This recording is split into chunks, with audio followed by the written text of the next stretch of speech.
I just finished work, boiling, in the middle of July now. So I'm gonna get myself home, get my floater rod sorted, and then head up the local park. Hopefully I can get a couple off the top.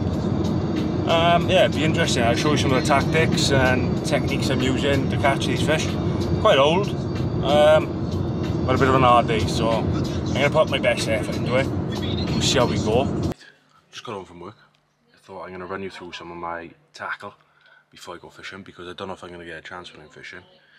You know what floater fishing gets like, it's quite obsessive, so it's hard to think away from what's happening in front of you when it's all going on. So I'll turn this around and I'll show you what I'm using. So I tend to start off with a heavy hook link. If they're not taking, I'll make my way down to £8 or £10. Same with hooks. I start, you know, fairly big, size 8s, make my way down to 12s. I'm using braided mainline on the old GS 850Z with a 1 3/4 pound test curve Abu Classic Carp, I think it is, really old rod. And then I'm using that on the braided mainline.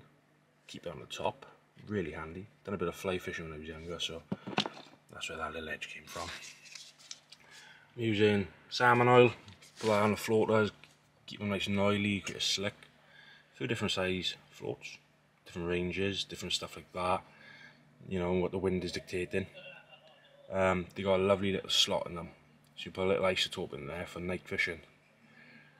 And then I got my hook baits, and assortment of hook baits. If I know what's working in the evening, trim them down, and you know, different buoyancies, stuff like that, see what works.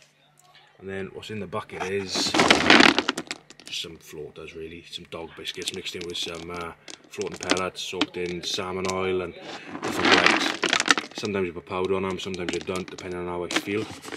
That's my citronella for the mozzies, you know what they get like. I got my mat, got my caddy, lovely one, little Spiro. It's got this handy little divider, so you fish in different size mixers. It's lovely, like dog biscuits and krill floaters in there. Rod, bucket, mat. Carry an empty bottle if I catch them in and keep them wet. I got PVA, camera, more water for me to drink. That's it, a wasteland. So yeah, gonna head to the pond now. So I'll keep you in the loop. This is what I'm using tonight. Zig screw, hook, little trim down pop up, straight through, drop down. So there's the lake. See if I can zoom in. Yeah, looking lovely. Yeah, gonna do a little recce, little walk around now. See what is going on. Yeah, put some floaters out. I've got a feeling they're going to be in the same area as what they were yesterday, so it should be sort of half the battle. I got my pouch, got my stuff in there, tartar poke, biscuits, usual stuff. I'll have a little walk now, see what I can find. It's looking good anyway. Yeah, you can see that already. You can see right there, the water's all clouded.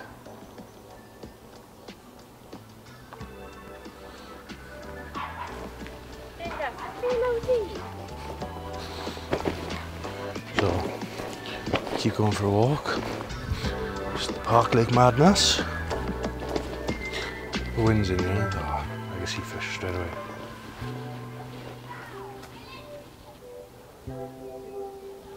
Yeah, you can see them on that side as well, where I hooked that corman last night. All along. Well, see if I can get all along here. Hopefully the wind dies down as it starts getting darker. Gives me a little chance then to sort myself out. The wind's picked up throughout today, but hopefully, yeah, hopefully all good.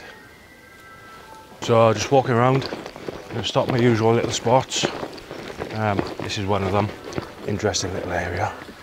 You can see the fish moving by there on the surface. So yeah, it's a little hole.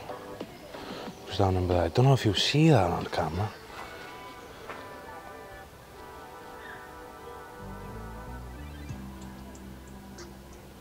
just where we buy, just by there sort of thing. You know, the wind was sort of bolder, if you get what I mean.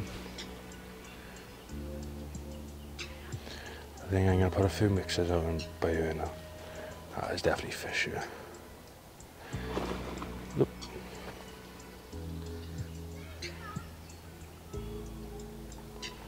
Yep.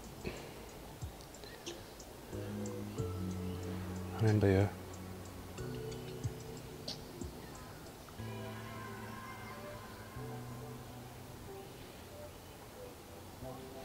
Time to get some mixers out, I think. I know the wind is looking a bit tricky, but it's definitely worth having a go for this area. Yeah, right. Gonna get some mixers in. Let's have a little go. Right, I'm gonna put some mixers out here now. They take in quite well from what I have put in. So I'm just going to empty this. Just my bog standard mix. See if I can show you here. My dog biscuits and floating pellets. Pour these out now. See if I can get them really feeding. Get something competitive going on, so hopefully it don't take long when the rod's in. Or hopefully they don't even notice the rod's gone in. The wind's a bit tricky this evening. It's, you know, one of them. You just gotta, see, they're taking them on the drop. Hitting the water instantly again. I don't know if it's the noise of them that draws them in, or if it's just, they're a bit hungry, like, and they're just munching, or they're just close to them and they're hitting the water, but they seem to hit them as soon as they hit the water. Hopefully. I'm really hoping as it starts to get dark that it flattens off and make for a bit of an easier session for me.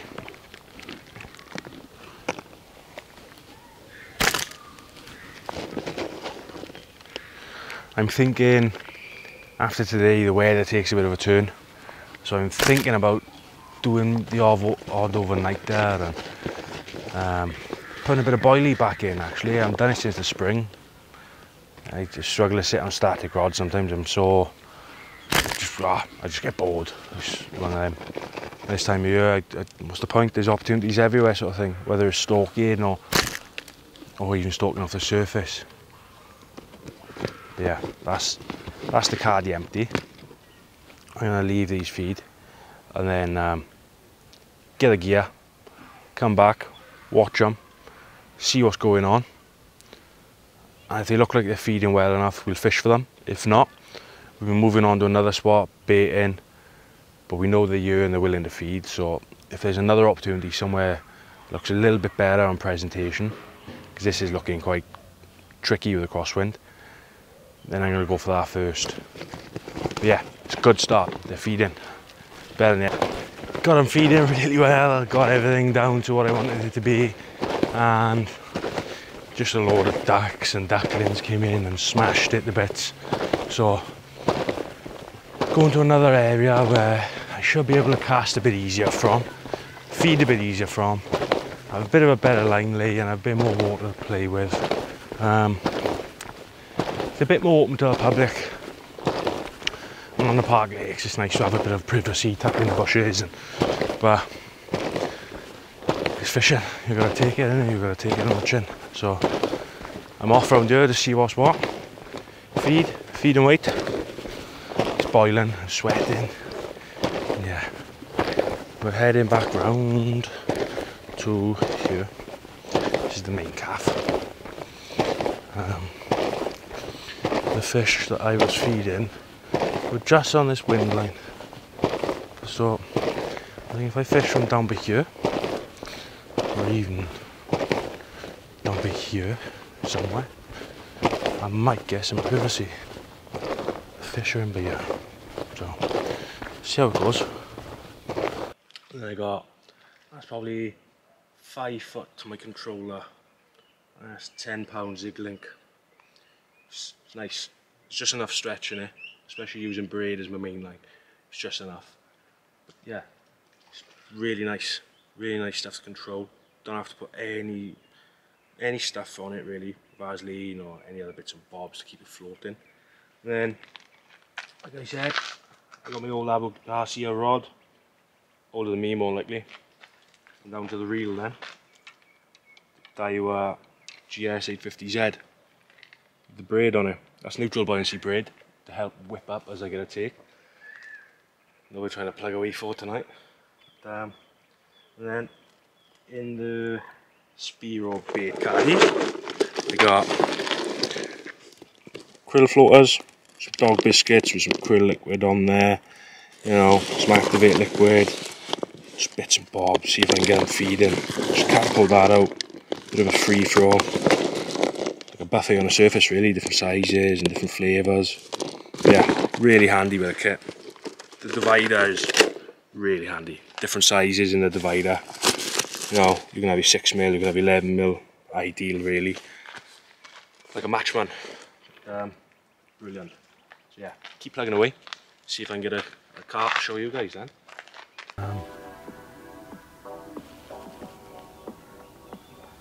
There's fish. There's a fish literally right in close by me now.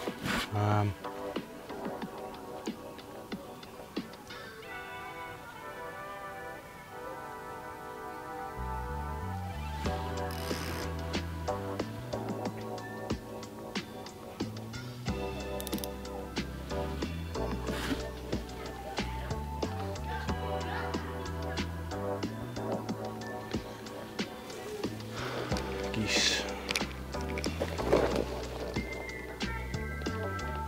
They're doing their best to stop it from happening.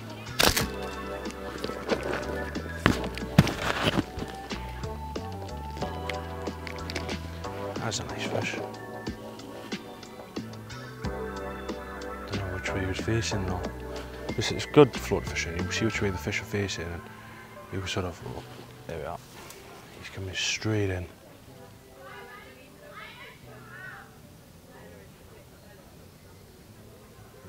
Ooh. Turned. Right at the last second he's turned there. He's in the mix though, that's for sure.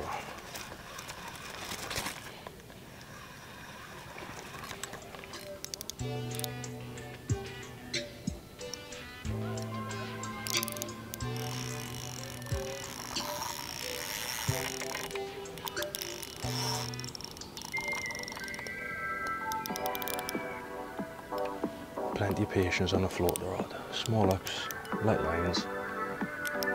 Just gotta be really careful. Caress it into the net.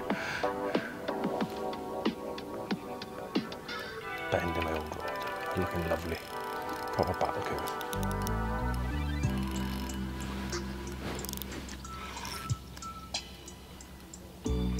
Come on.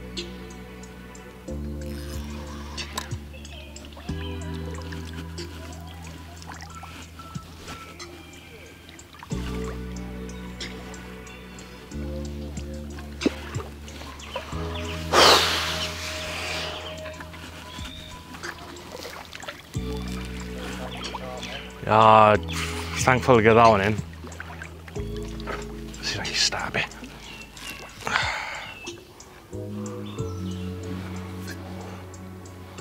Very thankful to get that one in. Hard work's paid off.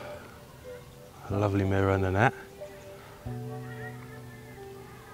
Fish aren't feeding quite as well after the disturbance. So I think I'll be moving around into a different spot in a minute. As luck would have it, my younger brother's here, so he's going to help me record and take some photos.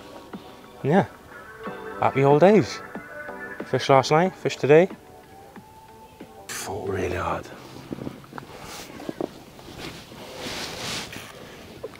Look at that. That's a lovely one. Yeah, £10 zig link, really strong, old and strong, definitely rubbing up against a few snags in those bushes and overhanging branches. But yeah, that's the result. Spin around so you can see the other side. It's really warm, so I don't want to keep it out too long.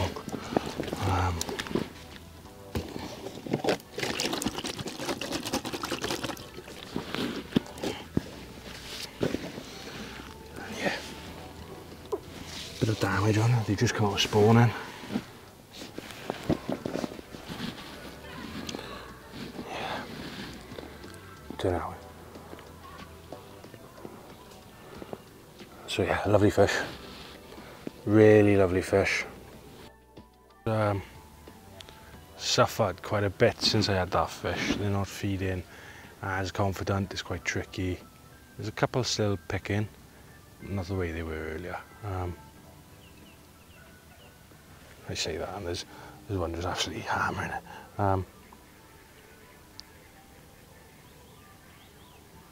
You see my little white float right there.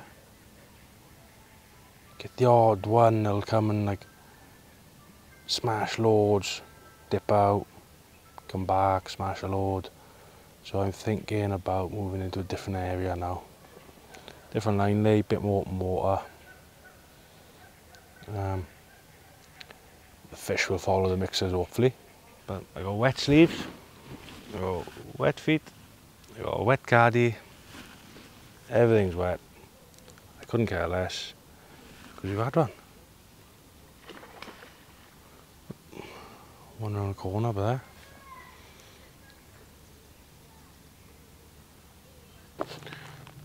Decided to come up a bit to a bit of an open water spot. Seen a lot of fish there, just behind me now. I'm going to carry on fishing by here till it gets dark, I think. This is where I had one from last night. So I'm going to keep feeding, keep going along with it. Maybe play with the hook baits if they start getting a bit, you know, see if I can get a quicker bite, you know, from a different colour, white, orange, bits and bobs like that I found worked in the past. So just keep plugging away, keep feeding, and hopefully it pays off. So I'm just feeding my mix of floating pellets and dog biscuits. I'm just going to keep feeding these now. Like, there's 2 groups of fish, so I might even feed both sets of fish, see what happens there. There seems to be a lot in one area and a lot in the other, so if I can get them picking, it's game on in 2 zones really, it's doubling my chances. So fingers crossed. Oh, there we are, he's taking straight away, straight off.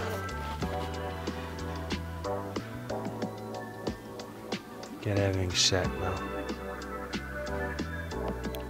Make sure that line's nice and straight. Since the wind's dropped off, it's lovely. Really easy for me to sort myself out earlier on, line bowing and just getting in a bit of a mess in general. But it seems to be sitting lovely now. The hook, I can see everything sitting lovely, hook link, the whole lot. Hopefully perfect presentation pays off. Right, they've moved off the disturbance, so that has moved them. Quickly have a look now at the other ones. Up there they are. Nice, yeah. I've still got my little pale brown hook bait on. Every now and again, just running my fingers down the line, checking for nicks or little bits and bobs. Should do it anyway. But right.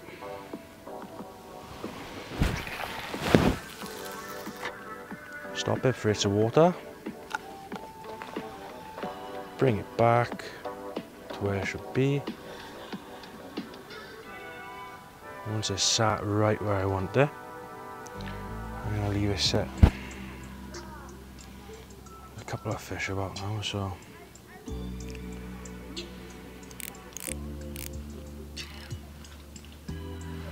right.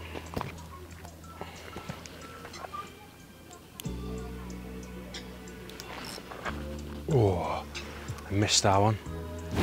Float just took a bit of a pull.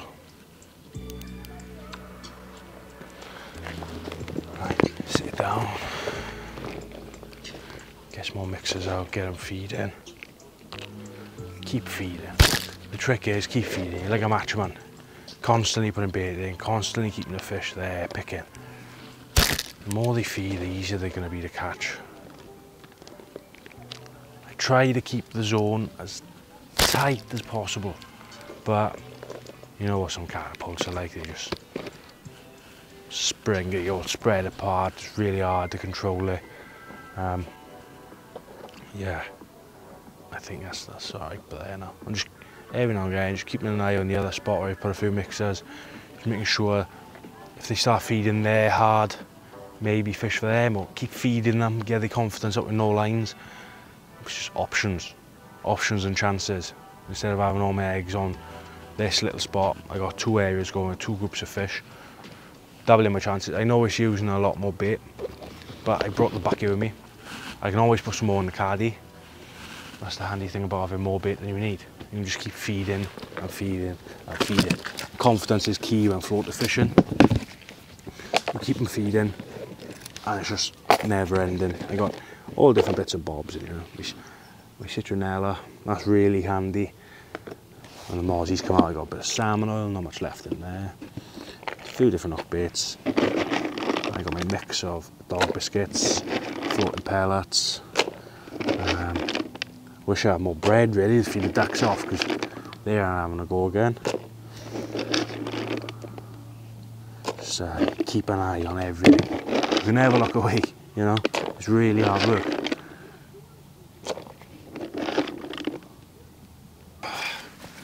Right, just sort of signing off now.